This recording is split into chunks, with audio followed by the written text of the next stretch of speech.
Guys, now your boy again, Adamslink. How you not day? Welcome back to another crazy video.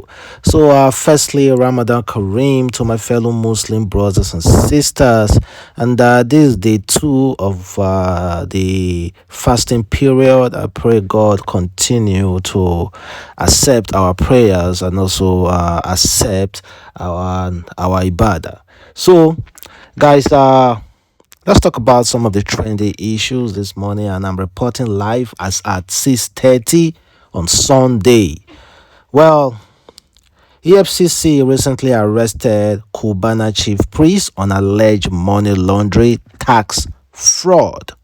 Well, according to People Gazette, they said the Economy and Financial Crime Commission has arrested Nigeria socialite club's owner, Cubana chief priest, on charge bordering on money laundering and tax fraud. Officials familiar with the matter said that his real name is Pascal, was arrested at the Lagos airport on Thursday, but anti-graft official host the development amid pressure from his associate and family, who said the matter could complicate conditions for other likely connected to the alleged racket.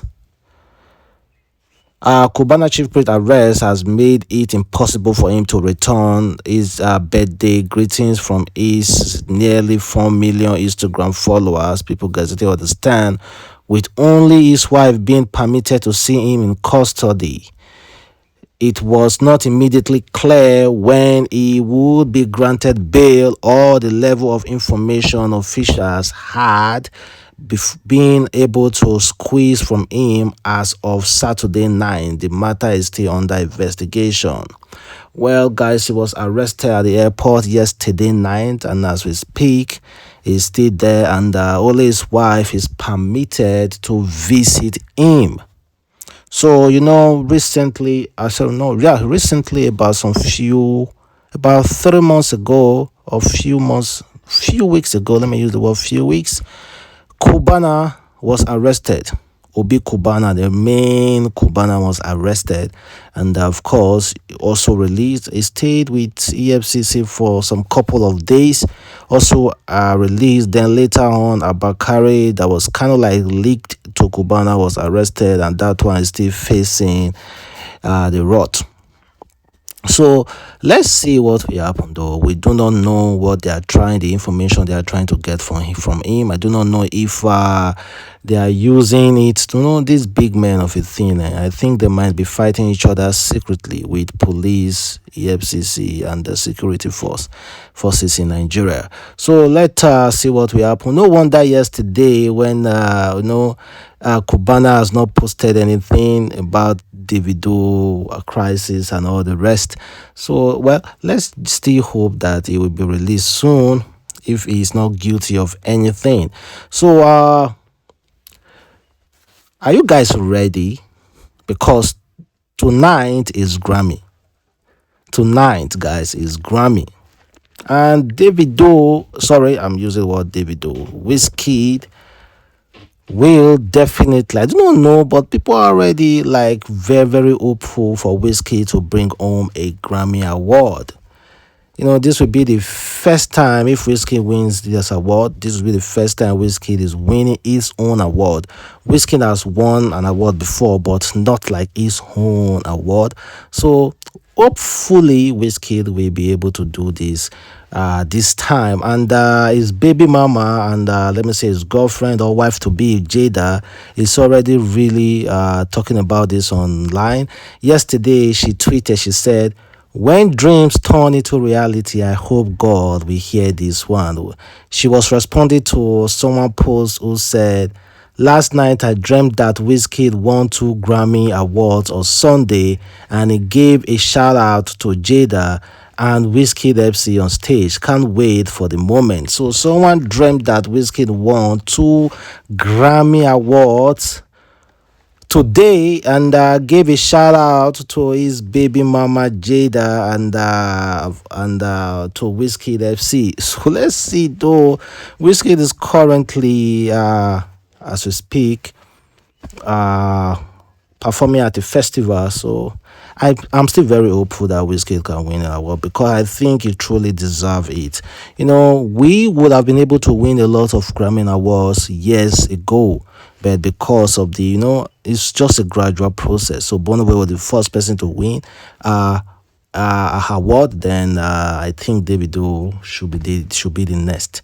Davido already has an award, a Grammy award, but that's not his direct. No, it's not a direct It's not his direct uh project. So we are hoping he can win this award this time.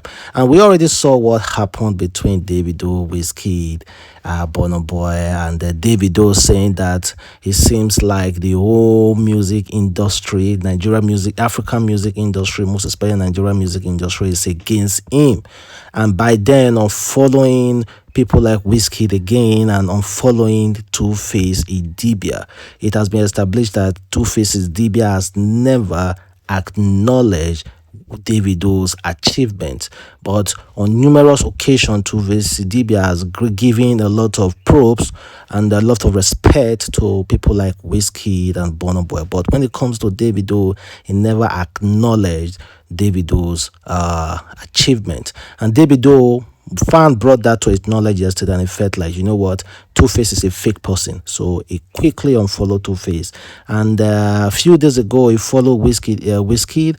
I don't know what happened yesterday. Again, you felt like, you know what, I do not need Wizkid for anything.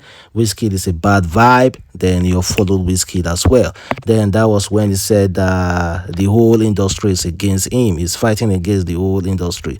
Honestly, I try as much as possible to give my own view on that issue, but a lot of you guys think that I'm biased.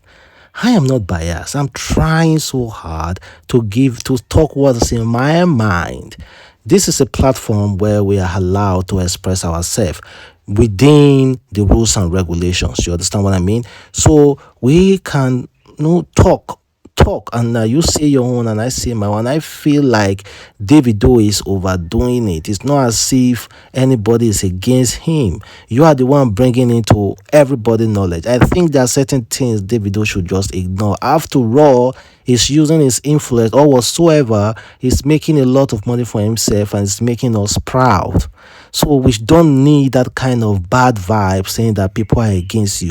If people choose to post your music, choose to post your project, good and fine. If people do not choose to post it, you are still making us proud, good and fine. Do not waste your energy talking about it and thereby inciting some kind of beef between you and people. And mind you, Wizkid never force you to follow him back. On following him back yesterday, we sent a straight message to Wizkid that you are not the kind of person that they should roll with.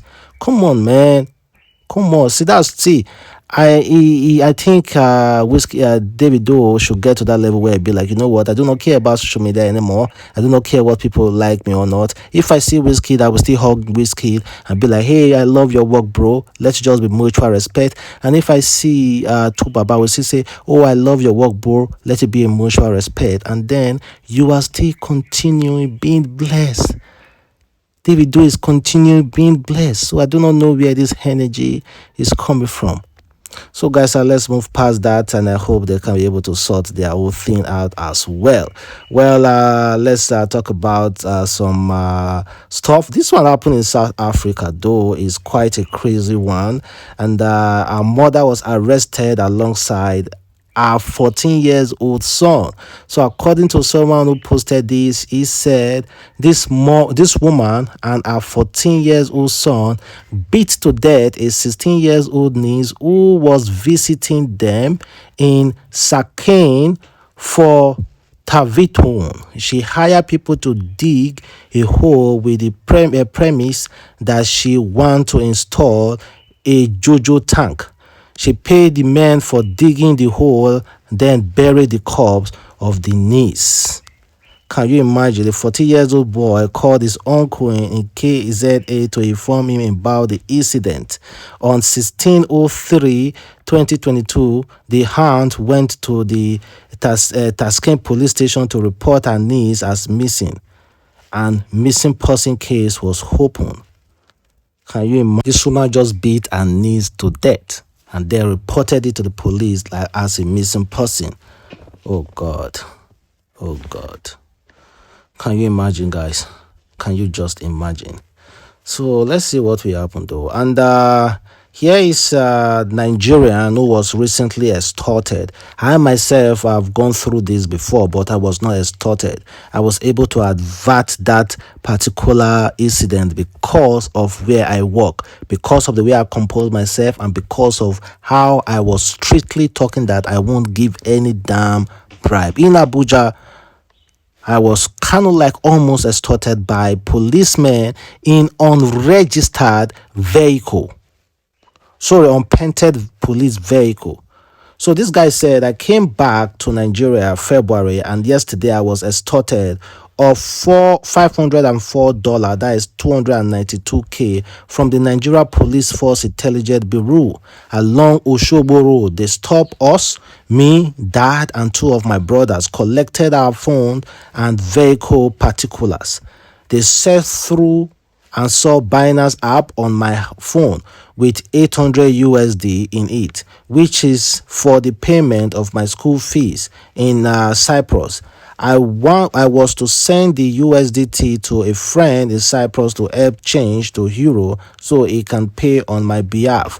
They threatened to kill and jail us and drove us for like 2 hours all around the express road.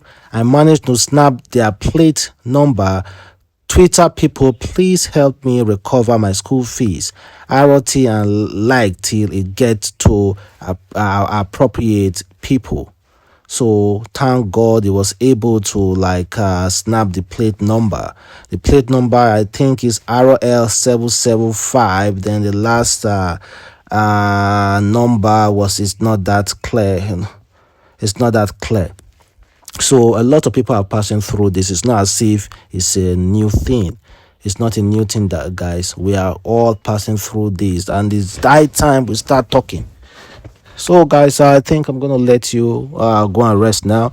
This is just a quickie, and when we come back and when we see later when I'm doing my video, so you will see my face, and also I will discuss other incredible juicy news. So thank you guys for watching, and I appreciate you for your kind usual support. So bye guys.